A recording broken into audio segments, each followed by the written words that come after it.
When a Philadelphia-based waiter got rejected from the Culinary Institute of America last week, he did what all passionate young chefs would do. He spiked the beverages at the restaurant where he worked and hospitalized hundreds of patrons. But some have called this waiter's actions excessive, even an overreaction.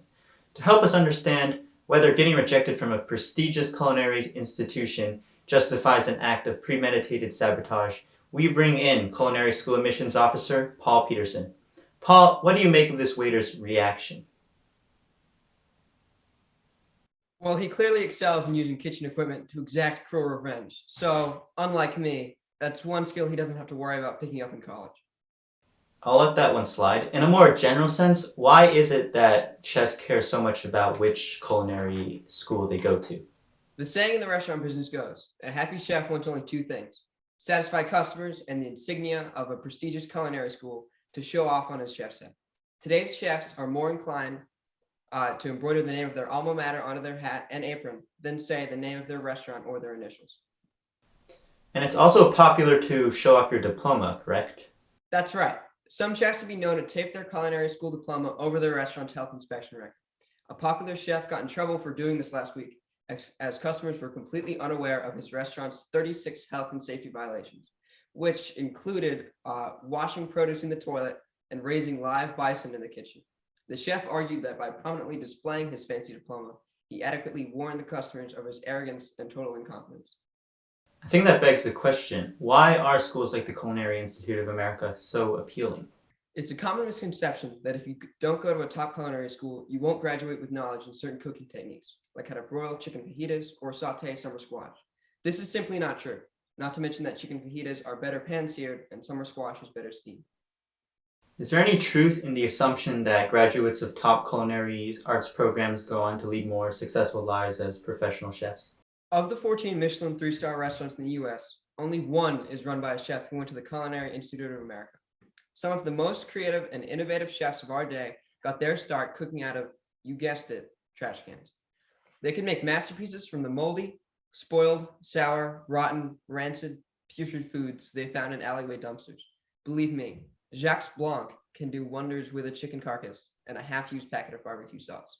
That certainly is an interesting statistic, but I am curious. How does a school like the Culinary Institute of America decide who to reject and who to accept?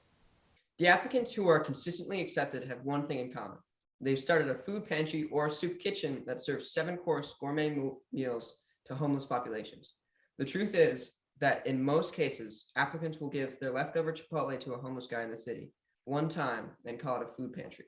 But it's all the same to the admissions officers. And what about cooking portfolios? If you're submitting a cooking sample, your best bet is to cook whatever dish the admissions officers like best. Skillet cod is a favorite, but if your admission officer eats your file for breakfast, you're out of luck. The Culinary Institute of America has come under fire in recent years about bias in the admissions process. Could you give us any insight on this? That's right. It's said that a chef accepted to their culinary arts program last year couldn't even tell a carving knife from a slicing knife. However, his father donated the lobster statue that now resides on the main quad, so his lack of talent in the kitchen was disregarded. Additionally, the Culinary Institute of America has been accused of racially discriminating against certain applicant pools, as they tend to hold French and Italian applicants to higher standards than American candidates. I have to say, that is a cool lobster statue. Last question. What advice do you give for applicants who feel pressured to apply to one of these prestigious culinary schools? I would urge these students to remember that even if you don't get into the Culinary Institute of America, that doesn't mean you'll never be able to cook a delicious duck pate en croûte or a tête de veau. I'd honestly say that restaurant management school has a bigger impact on a young chef's career than culinary school ever does. And you can always search up recipes on New York Times Cooking or allrecipes.com like I do, and nobody will ever know the difference. Thank you again for joining us, Paul. Next, on the Radish News Network.